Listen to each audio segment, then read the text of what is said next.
Oh, okay. I was going to mention even before Korean War broke out, before the official U.S. policy switched to keep Taiwan out of the grasp of the communists, the U.S. military was conducting its own diplomacy in East Asia. They sent the former commander of the U.S. Seventh Fleet, Charles Cook, to Taiwan to act as a military advisor to Chiang Kai-shek. And one of the roles Charles Cook did was to acquire weapons for Chiang Kai-shek. Sourcing.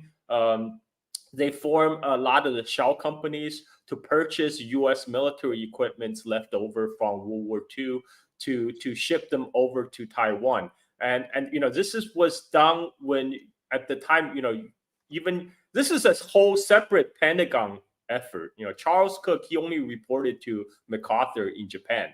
And it's after Korean War. That's when officially United States throw its support to Taiwan. They had the CIA. They had a CIA front company in Taiwan called the West Corporation, and that was funneling arms and training to Taiwan. Sorry, Xiangyu. I just got Yeah, wanted to throw that yeah, back Xiangyu, that's kind of what I want to get into, because like we get through this Korean War and they Yeah. kind of give Taiwan over to this Chiang Kai-shek, and then they start using it kind of as like a springboard to attack a lot of Southeastern Asian countries, and to use it for things for the Vietnam War. So what did Taiwan kind of serve as in the 50s and 60s and maybe 70s for the United States?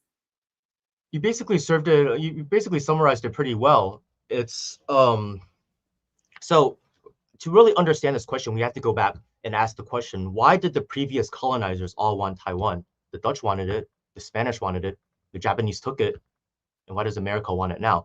I'll tell you why.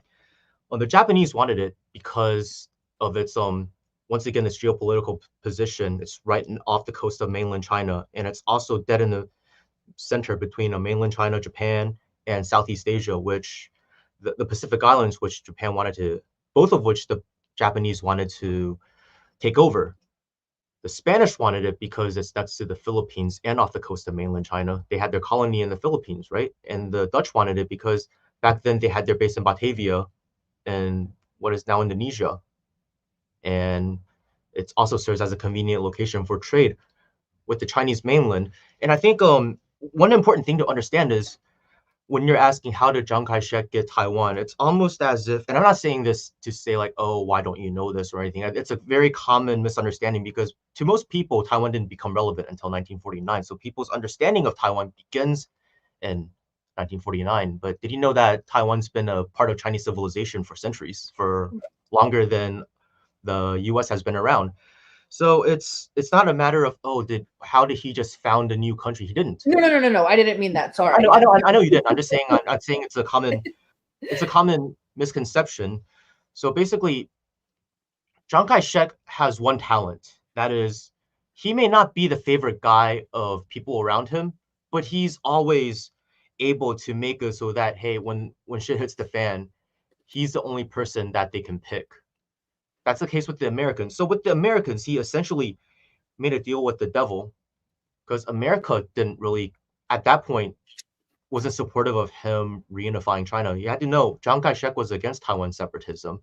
He just also didn't like communists. So the idea was, okay, we're going to muster our forces in Taiwan and eventually take over the mainland. Of course, after the mainland got nukes, that wasn't realistic. But even before then, the U.S. knew that would be a suicide mission. The U.S. was like, okay, sending the Seventh Fleet to the Taiwan Strait was not just about preventing the communists from coming over here. It was also about preventing Chiang Kai-shek from going back over there because, first of all, he get destroyed and totally annihilated. But second of all, that would severely damage the stability in the region. Like I said, the U.S. at that point was primarily interested in maintaining the integrity of the first island chain, which was why the U.S. planted a lot of coal mines for not coal mines, planted a lot of landmines for Taiwan separatism to arise. And the goal of it is never to, the U.S. doesn't care about actual Taiwan sovereignty or Taiwan independence. It's just about maintaining its geopolitical influence in the region. So the first time, so in 1950, the U.S. and a bunch of other countries signed a treaty in San Francisco with the Japanese for the final peace settlements. Now, China was one of the victorious victor countries, so you'd think that China would be present at the signing of the treaty, right? But China wasn't, and the contention was some thought that Beijing should be the representative of China, whilst others thought, well, it was fought with the KMT, it should be the Chiang Kai-shek regime in Taipei. So the U.S. was like, okay, we're just going to leave them totally out.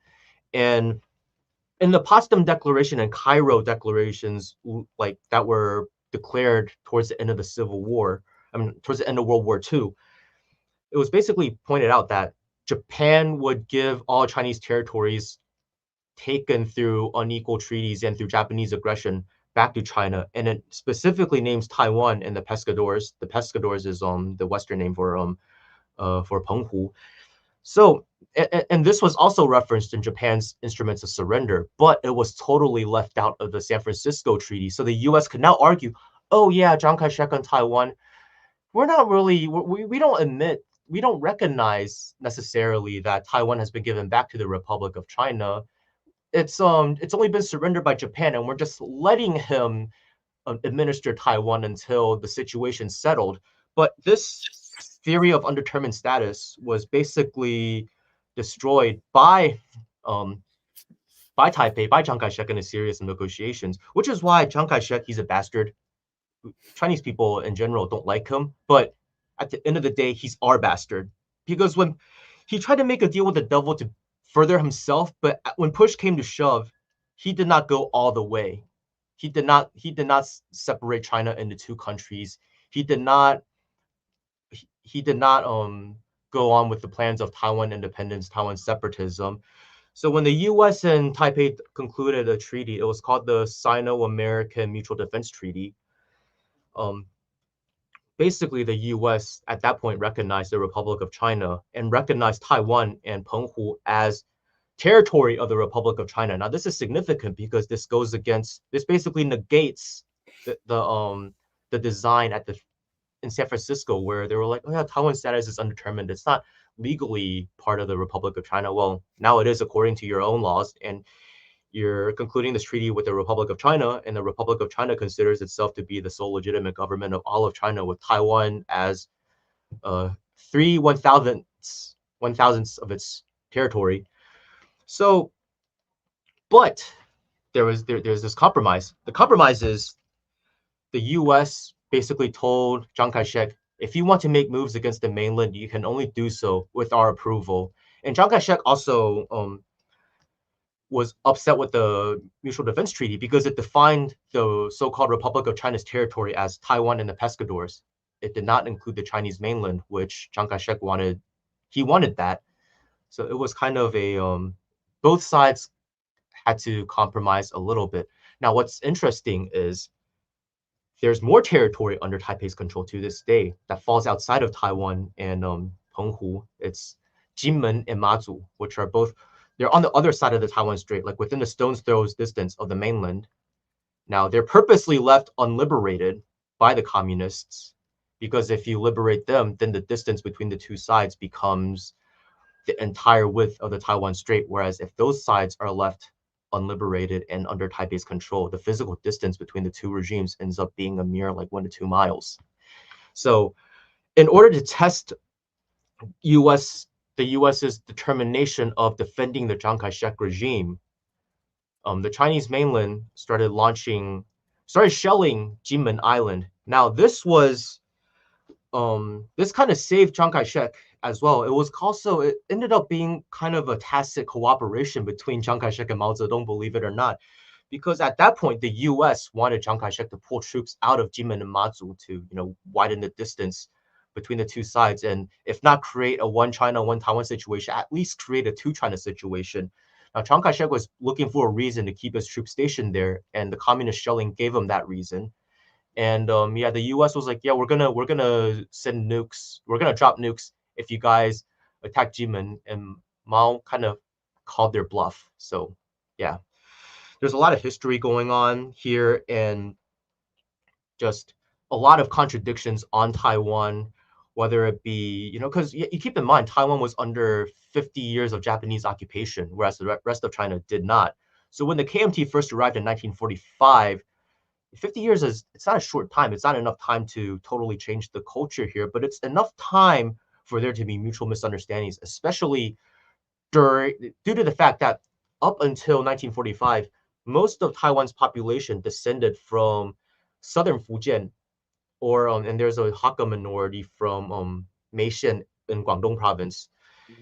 But now all of a sudden you have people from all over the Chinese mainland, from like north, south, east, west, speaking all sorts of different dialects that they couldn't understand. And I mean, you have to understand, before the entire Chinese population became fluent in standard Mandarin, regional cultures were very strong, because you would go to some villager in some middle of nowhere place in like Qinghai would not be able to communicate orally if he went to, say, Beijing.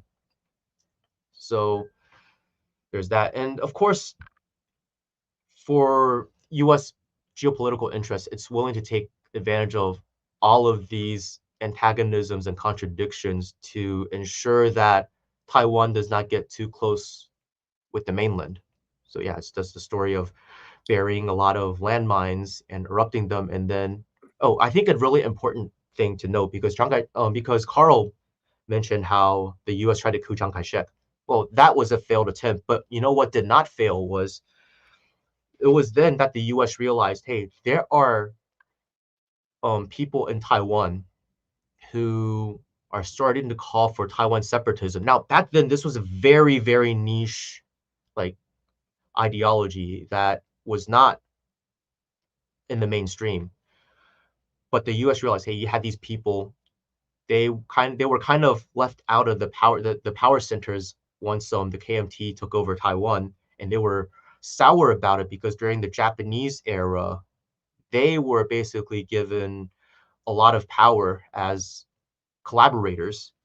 So at this point, they were like, oh yeah, we don't like the KMT. We want Taiwan independence. We want to create a new Taiwan and be the bosses of our own so-called country. So the U.S., when it overtly supported Chiang Kai-shek, it covertly supported the separatists as attack dogs on a leash, so that if Chiang Kai-shek wasn't being cooperative, they could just loosen up the leash a little bit. Now, ever since the 1990s, the KMT's effectively been hollowed out, and ever since from 2000 to 2008, and then from 2016 to the present, Taiwan's been under the administration of the opposition party, the Democratic Progressive Party. And the Democratic Progressive Party today is essentially used by the US as attack dogs against the CPC. The policy was simple. It was to have controlled opposition against Chiang Kai-shek, and then use Chiang Kai-shek as opposition against the Chinese communists. And then the hope was to win over the Chinese communists from the Soviets and use the Chinese communists to get to the Soviet Union. Now, you can argue that that did happen to a certain extent, but yeah, they were very strategic about it. Well, what about the martial law period? So wasn't Taiwan under some sort of martial law during the Korean War and then following? And that was kind of a regime that the United States also loved, but the people didn't. Martial law on Taiwan actually started in 1947. It is because, as Xiangyu mentioned, after Taiwan returned back to China, KMT sent its own official, its own army to take over Taiwan. Now, this process is very corrupt. This process also happened in the rest of China. What the KMT would do is, because Japan, during its occupation of China, they confiscated a lot of the properties.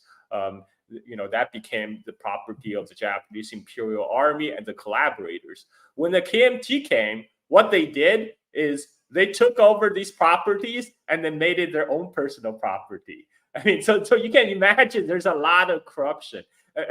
This is why a lot of people, they thought, oh, okay, we have liberation. We finally kick out the Japanese. And the KMT, then they saw these KMT carpetbaggers come and they're reaping all the material benefits from all the loots that accumulated by the Japanese. And then because immediately after Japanese surrender, Chiang Kai-shek launched the Chinese Civil War. It's too important to remember. It wasn't the communists that started the Chinese Civil War. It was Chiang Kai-shek, because Chiang Kai-shek believed he had the numerical advantage, he had the firepower, he could win. But China, after its devastation of the Japanese occupation, then immediately plunged into the Chinese Civil War. This caused hyperinflation, and so all these problems is compounded in Taiwan. Because of the 50-year separation of Taiwan from mainland, so it was sufficiently different. They saw all these people who came from different cultural background from mainland. Many of them don't speak the local dialect in Taiwan, are imposing their will on Taiwan. So there was a widespread. There was a particular a trigger for the protest was when the KMT were cracking down on everything got centralized through KMT. So they were cracking down people selling unlicensed cigarettes. And one of the KMT tax collector beat up this old woman selling cigarettes in Taiwan. And this triggered a huge riot. And certainly the riot turns into anti-KMT movement. This was the February 28th incident. It's called in Taiwan, and the KMT fear it's losing Taiwan. They sent its army to Taiwan to put down the rebellion, and there was a lot of bloodshed. And from that point on, from 1947, Taiwan was under martial law, and it didn't get lifted until 1987. So Taiwan was under 40-year period of martial law. It's also called the White Terror because KMT will use this opportunity to arrest anyone who is suspected of either being communist or communist sympathizers. They can arrest anybody on any pretense. And this is throughout this whole period, Taiwan had the full backing of the United States because, as Xiangyu mentioned, U.S. envisioned the so-called first island chain that stretched from the Aleutian Islands all the way through Japan, Okinawa, Taiwan, Philippines, and Malaysia, Indonesia as the containment of communism of both China and Soviet Union. And so that means United States also said Chiang Kai-shek about being our bastard. They have to support Chiang Kai-shek because Chiang Kai-shek is anti-communist, and Chiang Kai-shek's United States supported anti-communist dictators all over Asia. Taiwan is just one of them. You know what I really like that you guys both said it. It's a continuation of the Aleutian Islands, which we don't think of it that way, and it's more beneficial to just look at it as like a holistic island chain, separate or like kind of just different nations as you come down, and then you can view it more so as the United States kind of slicing right in through the middle of that. And I don't think that people realize that it is this contiguous chain of islands all the way up through Japan. I don't think that they understand like really they're Americans, so I mean they don't really. Well, today one of the main reason that the U.S. Pentagon and U.S. Planners are arguing is that we cannot have mainland China resume control of Taiwan because that will allow the Chinese Navy access to the Western Pacific. And right now the Chinese Navy, they have to pass through the Ryukyu Islands, through Okinawa, if Taiwan, the unsinkable aircraft carrier, get taken over by China, then China can launch its projection of power into Western Pacific, whereas there's a lot of U.S.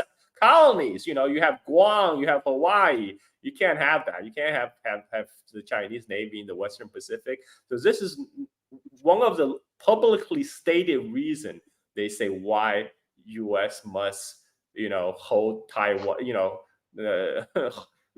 hold the communists off from Taiwan. Okay, what can you tell us more about? Okay, so 1988, Chiang Kai-shek he dies, and his party. He died in 1975. I'm sorry, Chiang Ching-kuo. And then Lee Teng-hui became the first president of Taiwan, born in Taiwan. And but that party, the KMT party, stayed in power until what, 2000? Yes. And then you had your first non-KMT president. And then you have China also debuts a policy around that time about one country on each side. What was that policy? Oh, no. Oh, the debuted it was Taipei debuted a policy. It was actually written by the current leader, Tsai Ing-wen, when she was a staff member of Li Denghui's cabinet. And what was it? So Taiwan. Go ahead. So Carl, go ahead. You know, both Taiwan under Chiang Kai-shek and his son Jiang Jingguo, and also mainland China government all insisted there's only one China, but we are the legitimate government of all of China, including Taiwan. This is what U.S. has recognized in the Shanghai Communique when Nixon signed with Chinese Premier Zhou Enlai, which says United States recognize the Chinese position that Taiwan is part of China, and Beijing is the sole legal representative of all of China. And what the line that Li Denghui tried to push in the 1990s when he came to power is, well, there's actually two Chinas. There's the People's Republic of China, and this is a Republic of China, and the Republic of China is on Taiwan. And this is what view as separatism on mainland China. They feel like this is de facto creating, basically two states. And this actually during 1992, the representative of both sides met. I think it was in Singapore. That came to now be 1992 consensus. Do you want to talk about that, Xiangyu? The 1992 consensus was basically two leaders meeting, because this was around the time when cross-strait travel started resuming, and because before the policy of the KMT with the communists was no contact, no negotiations, and no compromise. But as fate would have it, in 1987, this one former U-2 pilot who was from the mainland. So you had to be like a top level pilot to be a U-2 pilot, by the way. He's part of the Black Cat Squadron, so very elite pilot. Basically, he wanted to go back to the mainland. And at this point, he was a commercial pilot. So he waited until one day when he had a cargo flight. So because if you hijack a passenger flight, that's a pretty bad look. So he waited until he had to do a cargo flight. And what he did was he subdued his crew members. And then the plane was supposed to be headed first to I think it was from Thailand to Hong Kong and then to Taiwan. I think it was originally Singapore to Thailand to whatever. The important thing is, during the segment that was intended to fly to Hong Kong, he subdued his crew members and then flew to Guangdong province on the mainland. And he was received as a hero. And that was a very bad look. And he was like, no, I want to stay here. I'm defecting. But then because there was the plane, there were the staff members on the plane, and there was the cargo that needed to come back to Taiwan, it forced the government on Taiwan to send representatives to Hong Kong to negotiate with the Beijing authorities. So that effectively broke the three no's policy of no contact, no negotiations, and no compromise, because there's contact and there's negotiations. Now, it was also during that time, because you have to realize most of the people who arrived to Taiwan in 1949 were soldiers who were really young. A lot of them were impressed in the army, didn't really want to even come to Taiwan. Some of them joined the military because they wanted to fight the Japanese. Others joined because they needed food. And during this whole time, they couldn't go back to the mainland because it was still in a state of civil war. So, but around this time, they started protesting, saying, "Hey, our parents are dying. Our we miss our families. We really want to go back and visit."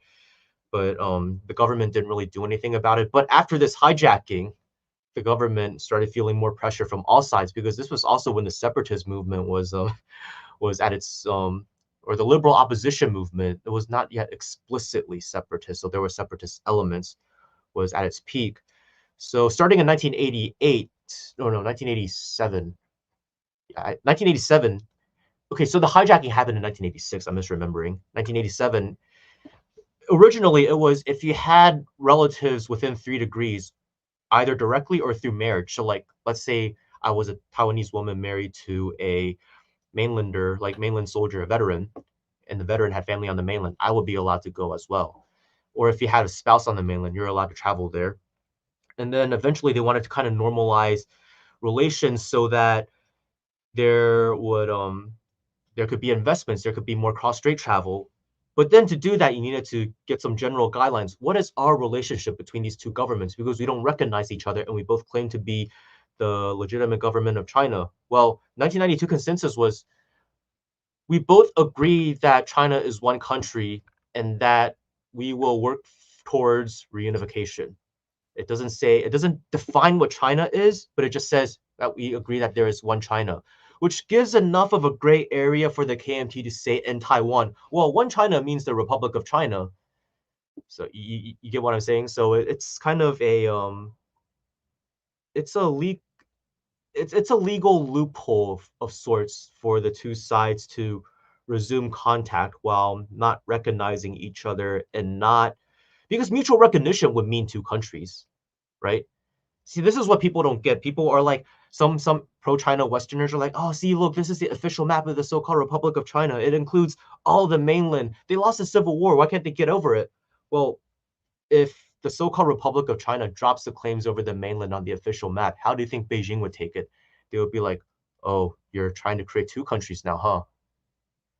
And to them, that would be like separatism. And Mongolia's on the map too, long story. But Mongolia can't really be removed either, because once you remove Mongolia, it sets precedents for removing more territories from the map. And separatists, if they cannot overthrow the so-called Republic of China and establish a Republic of Taiwan, they will settle for, well, just redefining the Republic of China. But redefining it as what? Republic of China on Taiwan. Basically. Okay,